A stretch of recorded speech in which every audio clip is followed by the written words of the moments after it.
Our weekly series history recaps continue this week with a familiar foe, the Pittsburgh Steelers. The Jacksonville Jaguars take a 22 record to Pittsburgh to take on a former AFC Central divisional rival. The Jaguars are a pretty big underdog this week, and for good reason, after that embarrassment of a football game in Week 4 against a talent-starved New York Jets team, but I regress. The Steelers enter the game with a 31 record, and play well at home.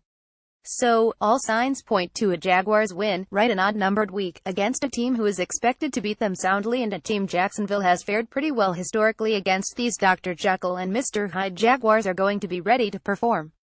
Speaking of history, I'll stop babbling and get to the point of this article. Series history: all-time regular season series record tied 11-11, postseason record Jaguars lead 1-0, 2007-2008 season, last Jaguars win January 5, 2008 playoff game, 3,129, last Steelers win October 5, 2014, 179, current streak Steelers have won 3 straight games, biggest Jaguars win 249, September 1, 1996, biggest Steelers win 283, November 17, 1996. Interesting takeaway: each of the last 9 games have been decided by 9 points or less, with 7 of the 9 contests decided by 7 points or less.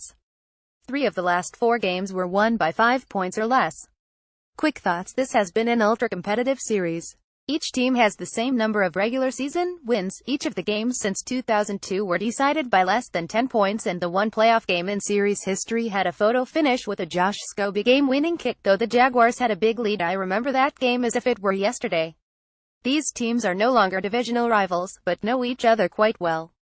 Last matchup winner: Steelers score 179, date October 5, 2014, location Everbank Field, team stats Jacksonville, 191 passing yards, 56 rushing yards, 12 first downs, Pittsburgh, 273 passing yards, 111 rushing yards, 20 first downs. Quick recap: the Steelers significantly outgained the Jaguars, and controlled time of possession. The Jaguars were able to keep it close, though, holding the Steelers to just 1 touchdown offensively. However, a prototypical Blake Bortles pick-six sealed Jacksonville's fate in this one, as Bryce McCain took it 22 yards to the house. The Jaguars weren't able to find any offensive footing, with Bortles throwing 2 interceptions and the team only scoring 3 field goals. Prior matchup winner: Steelers score 17-13, date October 16, 2011, location Heinz Field, team stats Jacksonville, 109 passing yards, 133 rushing yards, 16 first downs, Pittsburgh, 200 passing yards, 185 rushing yards, 15 first downs. Quick recap: Blaine Gabbert, ladies and gentlemen. He put in a not-so-solid effort with a 46% completion rate and a mere 109 passing yards. The offense didn't turn the ball over, though, and scored 13 unanswered points after the Steelers took a 170 lead. The Jacksonville defense held Ben Roethlisberger and company to 0 points after the 10:58 mark of the second quarter. However, none of this was enough, as the Steelers held on for the win. Through the decades: 1990s Jaguars 6-4, 2000-2010 Jaguars 65-1 playoff win for the Jaguars. 2011 present Steelers 20. Quick thoughts: though highly contested, the Jaguars actually won the majority of contests in both the 1990s and 2000s, with the playoff win giving the Jaguars the 1-game edge from 2000 to 2010. The Steelers haven't lost to the Jaguars since that playoff game. However, winning the last 3 contests and both matchups after the 2010 season. Those 3 games were decided by a combined 17 points.